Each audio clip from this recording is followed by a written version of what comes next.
Hi mga kajobang Sir Dance DIY. Naalala nyo pa ba yung ginawa kong display na isang photo frame na nilagyan ko ng Victor cassette tapes na 8 piraso na naka-display dito sa corner namin. Okay, medyo naboboard na kasi ako dyan eh. So gagawin nating medyo ano ba tawag doon? Rock yung kanyang design na yan. So gusto bang alamin kung anong plano ko dyan? Pero bago yan, mag-intro muna tayo.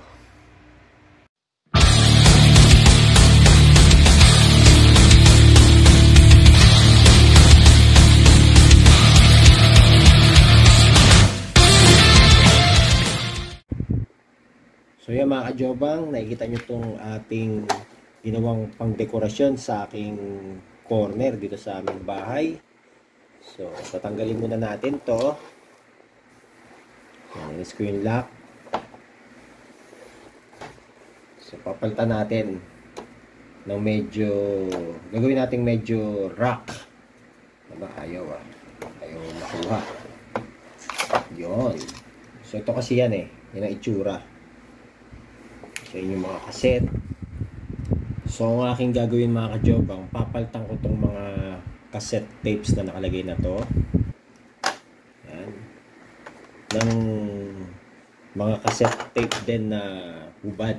Pag sinabing hubad, yung mga nabili ko online na cassette tapes na walang inlay. So ang tawag natin dyan ay hubad.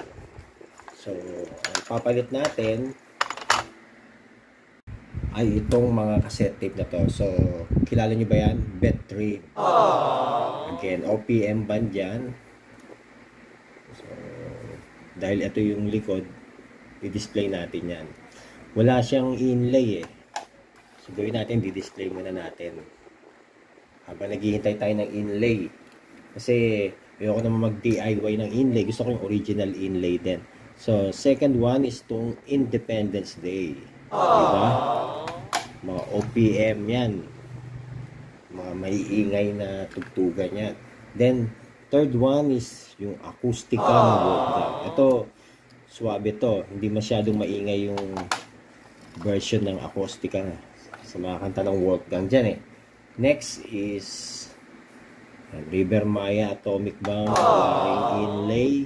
So, di-display muna natin. Then, next one is Cheese Pilipinas. So yan, napakalinis to. Display lang muna natin. Susundan syempre ng The Dawn. Yan, The Dawn. Next one, kilala nyo ba to? Bad Burn. Medyo maingay din yan, Bad Burn. So yan, lagay natin dyan. And ang huli, siyempre, Master of Puppet, Metallica. So, yan. The legendary Metallica. So, ayan. Ganyan natin lalagay yan. So, mamaya kukubera na natin. Then, pag kinubera natin, so, ganun pa rin. May black yung kanyang, tawag dyan, background. So, ganyan lang. So ito pinalitan ko na to, plywood na yung nilagay ko. Dati nakalagay dito parang corkboard. Makapal. So nilagyan ko lang ng plywood. Pantay na. So yan, lalak mo.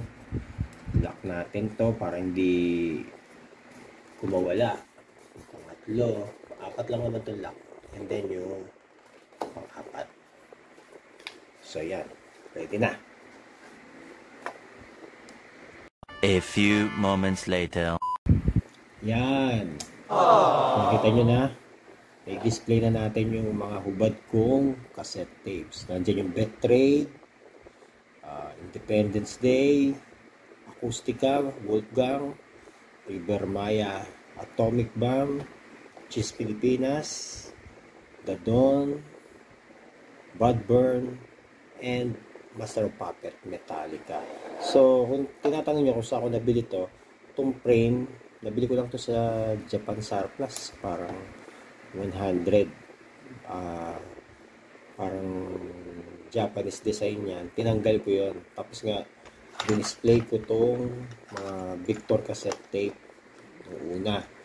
So, napanood nyo yung first video ko noon, siguro last year yon, yung video ko, yung itong mga Victor na 8 pieces cassette tape yung nilagay ko dyan. Pero dahil medyo nag-board tayo, pinalitan ko. So, ginawa natin medyo rock.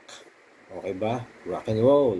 So, sabit na natin to, mga kajoba. Diyan. So, ayan na.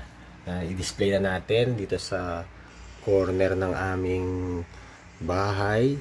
Yung ating, ano ba tawag ko rito? Wall. Okay, so alam ko na.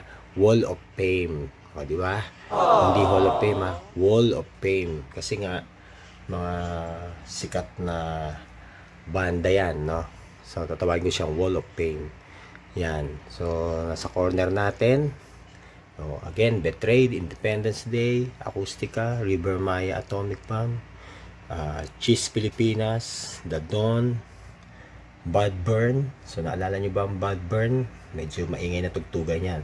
At yung Metallica, Master of Puppet album. So, yan. Okay, di ba? So, yan. Pag medyo nakakaisip tayo ng kakaiba, DIY project. So, yan yun. Kung tatanungin nyo ako, hindi naman yan aamagin. Kasi, hindi naman masyadong mainit. Hindi rin naman masyadong malamig dito sa bahay. So, room temperature lang. Hindi yan aamagin. Ngayon, kung gusto kong i-play uli yung mga cassette tape na yan, pwede naman. Kunin ko lang uli, tatanggalin ko lang uli. So, pag nagkaroon ako ng mga inlay, o baka yung mga nanonood dyan, meron kayong mga inlay na mga yan, no? Siguro kung benta nyo na lang or bigay nyo. Hindi, joke lang. What? Again, kung kayo bago lang sa aking channel, invite ko kayo. Like, subscribe, and hit the notification bell para lagi kayo updated sa aking mga susunod na video. Ako po si Sir Dance DIY na lagi nagsasabing, ang buhay ay musika, kaya lagi nating iingatan. Pabus, paalam.